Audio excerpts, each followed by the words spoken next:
रतनगढ़ राज्य में एक छोटा सा गांव था। उस गांव में एक किसान रहता था जिसका नाम रामू था। रामू अपनी पत्नी और अपने 9 साल के बेटे के साथ रहता था। रामू मेहनत तो करता था, लेकिन वह और प्रयास करने से बचता था और अपने भाग्य को कोसता रहता था। रामू के सभी किसान दोस्तों की अच्छी तरक्की हो रही थी। ये लो रामू, मिठाई खाओ। अरे ये मिठाई किस खुशी में? मैंने अपने बच्चे का दाखिला नगर के सबसे बड़े विद्यालय में कराया है। अरे वाह, ये तो बहुत ही अच्छी खबर है। तभी रामू का पड़ोसी नवीन भी वहां आ गया। मिठाई तो मेरी भी बनती है, क्योंकि इस साल मैं अपना मकान पक्का करवा रहा हूँ और साथ में एक दुकान भी ले रहा हूँ। अरे वाह भाई नवीन, तुम्हारा भाग्य तो खूब चमक रहा है। इसमें भाग्य का क्या किरदार है भाई, जो भी है वह दिमाग और मेहनत का नतीजा है। मैं 2 सालों से अपने खेत में बहुत मेहनत करी थी और यह सब उसी का फल है। यह मेहनत और भाग्य की बात नहीं है। कुछ लोगों के साथ सब कुछ अच्छा ही होता है और कुछ लोग मेरे जैसे होते हैं।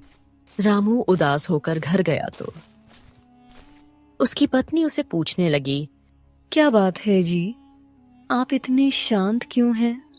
मेरे सारे दोस्तों की तरक्की हो रही है सिवाय मेरे। मुझे समझ में नहीं आता कि उन लोगों के पास ऐसा क्या है जो मेरे पास नहीं है। आपने कहा था कि इस बार खेत संभालने के साथ साथ कुछ और भी काम ढूंढेंगे, उसका क्या हुआ? अरे काम ढूंढने का क्या फायदा जब परिणाम तो एक ही आना है, असफलता। ऐसी नकारात्मक सोच मत बनाइए, आपको सही दिशा नहीं मिल रही है। यह सुनकर रामू को उसकी पत्नी पर गुस्सा आ गया। तुम कहना क्या चाहती हो कि मैं दिशाहीन हूँ? मुझे धन कमाना नहीं आता। अरे नहीं नहीं, मेरे कहने का वह मतलब नहीं है। मैं तो बस इतना कह रही हूँ कि आप भावनाओं में ज्यादा जीते हैं और परिणाम की चिंता पहले ही करने लगते हैं। देखो मीना, तुम मुझे मत समझाओ कि काम कैसे होता है। मैं पिछले 10 वर्षों से काम कर रहा हूँ। मुझे माफ कर दीजिएगा, मैं आपका दिल नहीं दुखाना चाहती थी। आइए, आप खाना खा लीजिए। मुझे नहीं खाना है। जिसका भाग्य ही सोया हो उसे ना भूख लगती है ना प्यास। रामू अपने भाग्य को कोस कर सोने चला गया। अगले दिन वह जंगल से लौट रहा था। तभी उसे एक आर्षि तपस्या करते हुए दिखे। अरे यहाँ तो कोई महान आर्षि तपस्या कर रहे हैं। नहीं नहीं, मुझे इनका रास्ता नहीं काटना चाहिए। मैं पीछे वाले रास्ते से चला जाता हूँ। जैसे ही रामू ने रास्ता बदला, उसे आर्षि की आवाज सुनाई दी। पानी पानी, मुझे प्यास लगी है, कोई पानी पिला दो। लगता है आर्षि महाराज को बहुत प्यास लग रही है।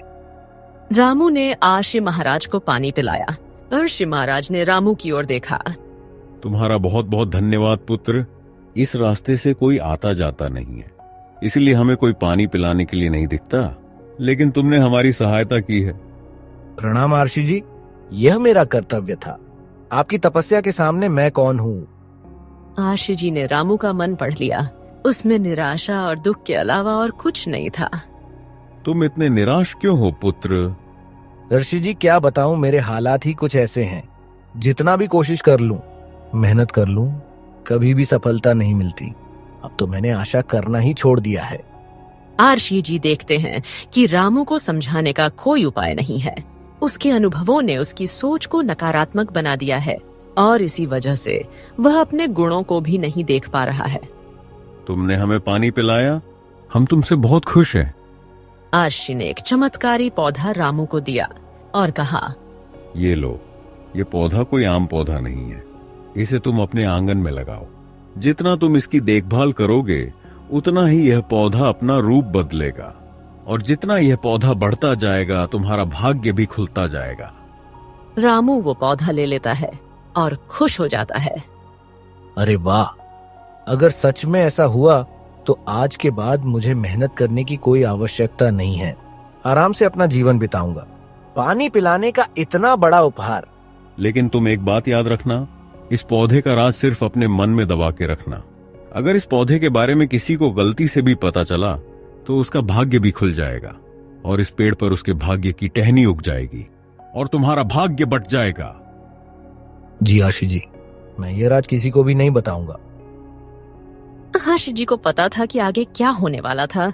वे रामू से कहते हैं, हमें ढूंढना हो तो नदी के पास आ जाना, आगे आवश्यकता पड़ेगी तुम्हें। रामू को यह बात कुछ समझ नहीं आई और वह उस पौधे को अपने घर ले आया। अगर मैंने इस पौधे को अभी सबके सामने लगाया तो सब मुझसे सवाल करेंगे। कल सुबह जल्दी उठकर इस पौधे को अपने आंगन में लगा दूंगा। अगले दिन रामू ने वह पौधा अपने आंगन में लगा दिया। उसकी पत्नी ने रामू को पौधा लगाते देखा तो उसके पास आ गई। अरे, आपको कब से पौधों का शौक हो गया? मीना, तुम मेरी पत्नी हो, इसलिए मैं तुमसे एक वचन लेना चाहता हूँ। तुम इस पौधे के बारे में कभी भी मुझसे कोई बात नहीं करोगी। ठीक है जी, फिर आपको ही इसकी रोज देखभाल करनी होगी। मेरे पास और बहुत काम होते हैं। हाँ हाँ, तुम चिंता मत करो। रामू ने उस पौधे में पानी डालना शुरू किया। वह पौधा बड़ा होता चला गया और रामू का भाग्य भी खुलने लग गया। मीना, इस बार हमारी फसल बहुत हुई है और हमें मुनाफा भी बहुत अच्छा हुआ है। अरे वाह, आखिरकार आपने मेरी बात मान ही ली। कौन सी बात? मैंने ही तो आपसे कहा था कि अपनी नकारात्मक सोच को छोड़िए और पूरे मन से मेहनत कीजिए। हाँ हाँ, तुम सही कह रही हो। मेरे तो भाग्य ही खुल गए हैं कि मैंने तुम्हें अपनी पत्नी पाया है। रामू को सच्चाई मालूम थी कि यह सब उस पौधे की वजह से हुआ है। रामू ने धीरे धीरे अपना मकान पक्का करवा लिया और सब कुछ नया खरीद लिया। उसने गाय भी पाल ली। धीरे धीरे वह पेड़ बड़ा होने लगा और उसमें गुलाबी रंग के बड़े बड़े बहुत ही सुंदर फूल खिलने लगे। फूल जितने सुंदर थे, उनकी खुशबू उससे भी अधिक लुभावनी थी। रामू का पूरा आंगन फूलों की महक से महकता रहता था। धीरे धीरे वह खुशबू पूरे गांव में फैल गई। एक दिन उसके पड़ोस में रहने वाले नवीन की पत्नी शोभा मीना के पास आई। अरे मीना, जब से तेरे आंगन में ये सुंदर और खुशबूदार फूलों का पेड़ लगा है, पूरा गांव महकता रहता है। तुम ठीक कह रही हो शोभा। सोनू के पिता ने ही इसकी देखभाल की है और वह इसका ख्याल बहुत अच्छे से रखते हैं। इस पेड़ के फूलों की एक विशेषता है कि फूल ना तो मुड़ जाते हैं और ना ही इसका एक भी पत्ता झड़ता है। हमेशा हरा भरा ही रहता है यह पेड़। आज हमारे नगर के मंदिर में पूजा है, क्यों ना हम इस पेड़ के फूलों को तोड़कर मंदिर सजाएं। महाराज भी वहाँ आएंगे और वो कितना खुश हो जाएंगे। बात तो तुम्हारी ठीक है शोभा। इतने सुंदर फूलों की जगह तो मंदिर में ही है। तभी वहाँ रामू और नवीन भी आ गए। मीना ने रामू को शोभा का प्रस्ताव बताया। रामू थोड़ा सोच में पड़ गया। भाभी जी, आपको इसके सुंदर फूल और खुशबूदार महक दिख रही है, लेकिन क्या आप जानती हैं कि यह पेड़ एक जहरीला पेड़ है? इसके फूलों को छूकर अगर गलती से आपने खुद को छू लिया तो जहर आपकी जान भी ले सकता है। यह बात सुनकर सब घबरा जाते हैं। अरे, इतना जहरीला पेड़ तुमने अपने आंगन में क्यों लगाया है रामू? लगता है मुझे तुम सबको सच बताना ही पड़ेगा। कैसा सच रामू? अरे, यह पौधा मुझे मेरे बचपन के दोस्त शानू ने दिया था। जब मैं उसके घर गया तो वह बहुत बीमार था, लेकिन उसे अपने पेड़ पौधे से बहुत लगाव था। यह पौधा उसने किसी खास विदेश से मंगवाया था। जब वह अपनी आखिरी सांसें ले रहा था, तब उसने मुझे यह पौधा दिया और कहा कि मैं तो इसकी देखभाल नहीं कर पाया दोस्त, लेकिन तुम जरूर करना। अब बताओ, मैं अपने मरते हुए दोस्त की बात को कैसे टाल देता।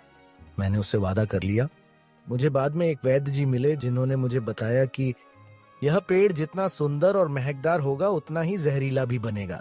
मैंने अपने वादे को निभाने के लिए इस पेड़ को अपने आंगन में लगाया। अगर मैं इसकी सच्चाई तुम सबको बता देता तो तुम सब मुझे कभी इस पेड़ को लगाने ही नहीं देते। रामू की इस झूठी कहानी पर सबने यकीन कर लिया। भैया, आप कितने महान हैं। आपने अपने दोस्तों के साथ किया हुआ वादा निभाया। हमें आप पर गर्व है। पेड़ अब और भी बड़ा होने लगा था और अब उस पर फूल के साथ साथ रसीले फल भी उगने लगे।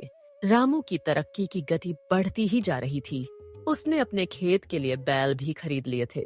एक दिन रामू का बेटा सोनू और उसके पड़ोसी नवीन का बेटा मोनू रामू के आंगन में खेल रहे थे। मोनू की नजर उस पेड़ के रसीले फलों पर पड़ी। वे इतने स्वादिष्ट दिख रहे थे कि मोनू को उस पर लालच आ गया। सोनू, चल उस पेड़ के फल को चखते हैं।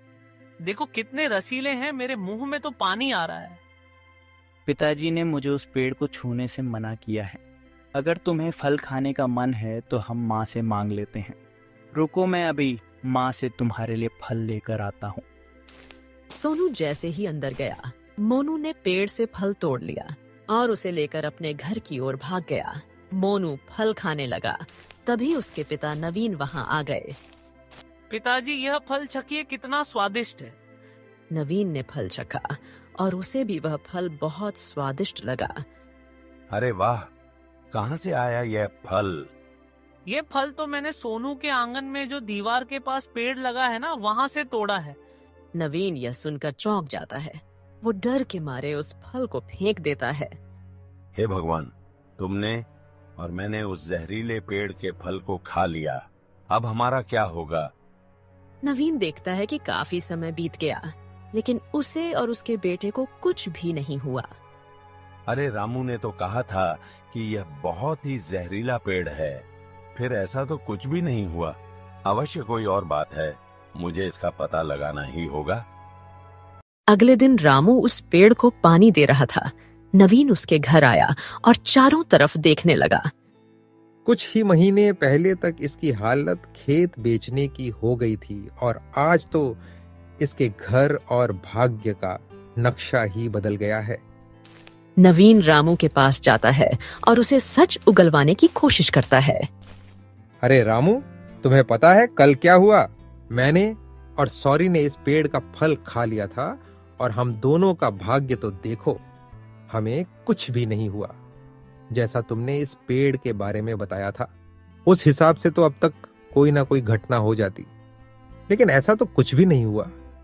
रामू यह सुनकर थोड़ा घबरा जाता है, लेकिन खुद को संभालते हुए कहता है, अच्छा चलो, फिर तो अच्छी बात है। यह पेड़ जहरीला नहीं है। वैद्य जी ने इस पेड़ को कोई दूसरा पेड़ समझ लिया होगा।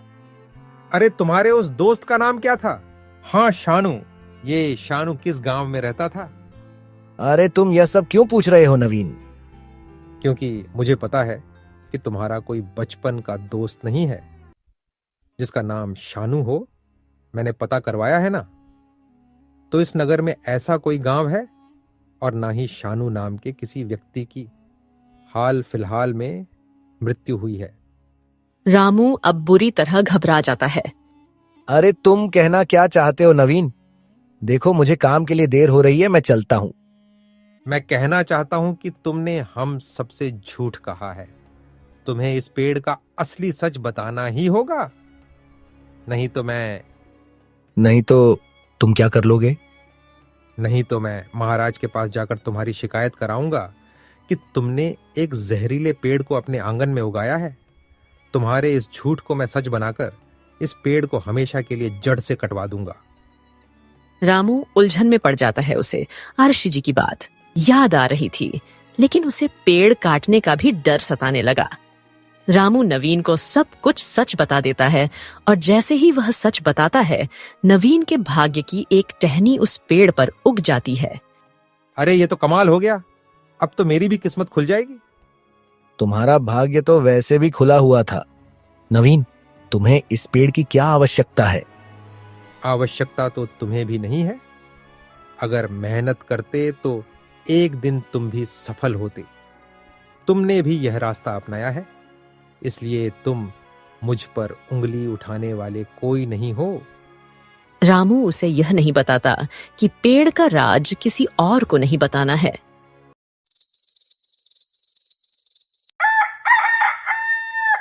नवीन के साथ भी अब सब कुछ अच्छा होने लगा और रामू की तरक्की धीरे धीरे रुकने लगी थी। एक दिन नवीन कुछ सोच में बैठा हुआ था।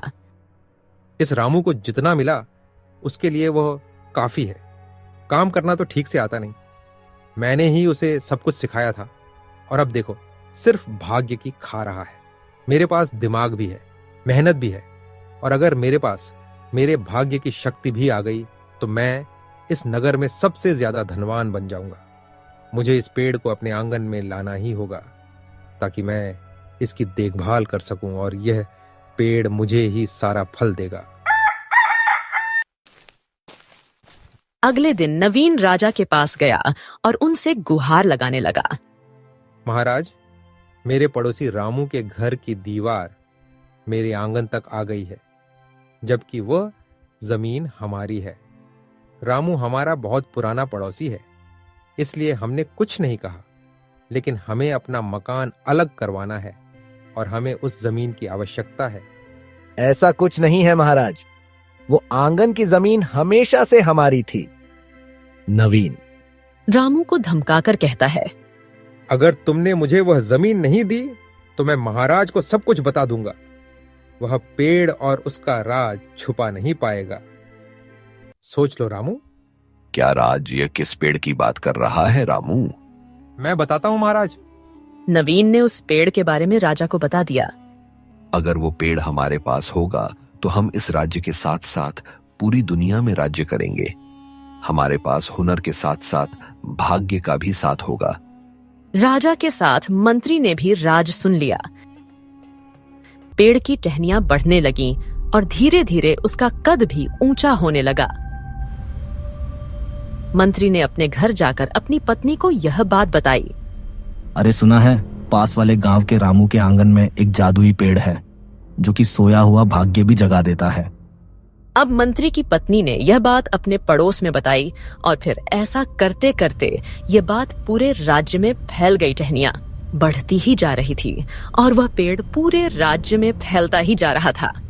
यह पेड़ तो बढ़ता ही जा रहा है। यह राज्य जितना फैल जाएगा यह पेड़ उतना ही बढ़ता जाएगा। ऐसे तो यह पूरे राज्य में फैल जाएगा। पेड़ की टहनियां पूरे गांव में फैल चुकी थीं। सारा गांव इस बात से परेशान था। नवीन के घर से पेड़ की जटाएं निकलने लगी। नवीन भागता हुआ रामू के पास आ गया। रामू के घर पर पूरा पेड़ फैल चुका था। ये क्या हो रहा है रामू? ये पेड़ तो बढ़ता ही जा रहा है। हाँ, क्योंकि इसका राज चारों तरफ फैलता जा रहा है। मैंने उस दिन तुमसे यह बात छुपाई थी कि यह राज जिसको भी पता चलेगा उस व्यक्ति के भाग्य की टहनी इस पेड़ पर उग जाएगी। अरे ये पेड़ तो हमारे बने बनाए घर को, हमारे खेतों को नष्ट कर रहा है। अब मैं क्या कर सकता हूँ? यह सब तुम्हारी वजह से हुआ है, तुम्हें ही कुछ करना पड़ेगा। इतने में वहां राजा पधारते हैं। रामू, तुम्हारी वजह से यह सब हुआ है। अगर तुमने इस पेड़ को बढ़ने से नहीं रोका तो हम तुम्हारा सब कुछ छीन लेंगे और तुम्हें जेल में डाल देंगे।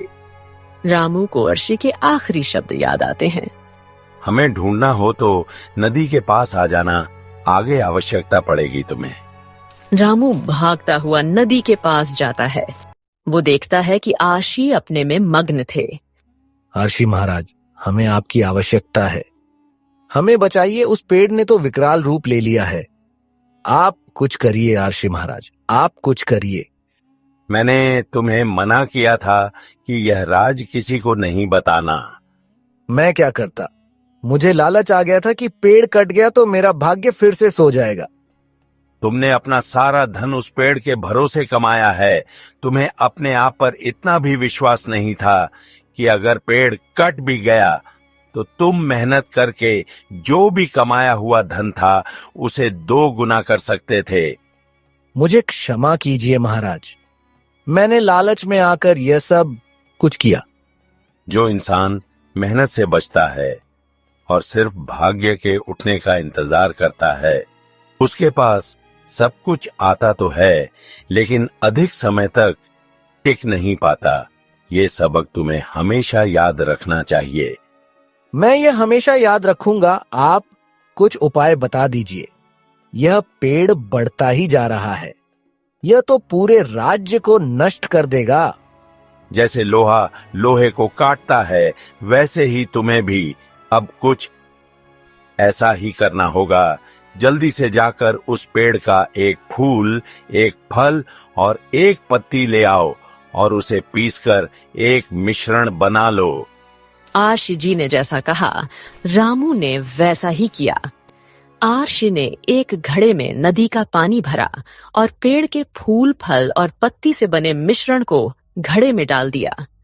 यह लो पानी का घड़ा। इस घड़े का पानी तब तक खत्म नहीं होगा जब तक इसे राज्य का हर एक व्यक्ति घूंट भर पी नहीं लेता। इस घड़े में के कुछ अंश मिले हुए हैं।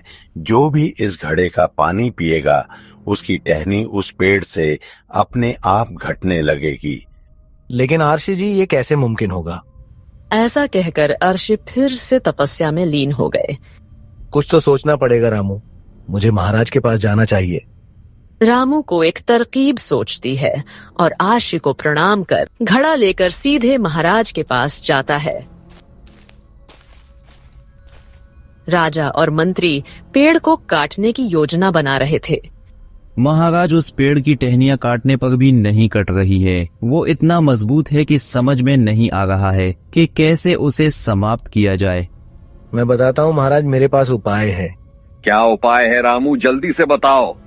रामू घड़े को राजा को देते हुए बोला, महाराज, इस घड़े में जादुई शक्ति है।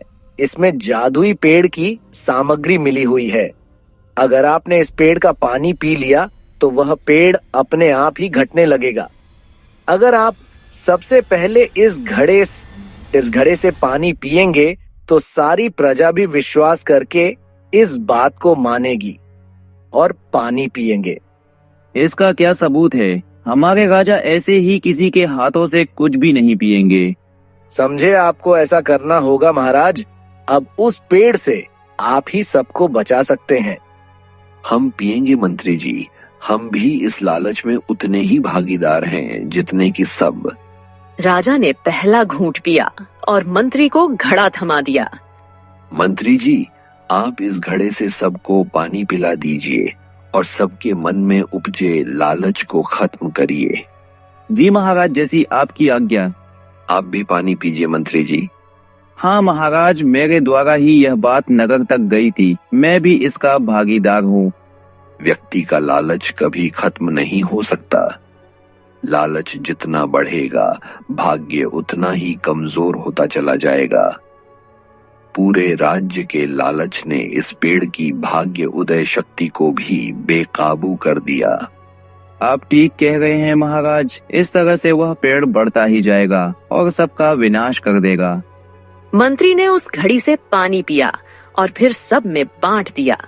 धीरे धीरे सबने घड़े से पानी पी लिया और वह पेड़ धीरे धीरे घटता चला गया। उसकी फैली हुई टहनियां और जड़ें सिमट गईं और वह एक पौधा बन गया।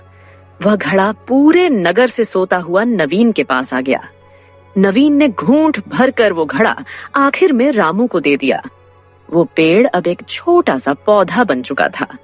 लो, अब तो पेड़ पौधा बन गया। अब तुम ही संभालो।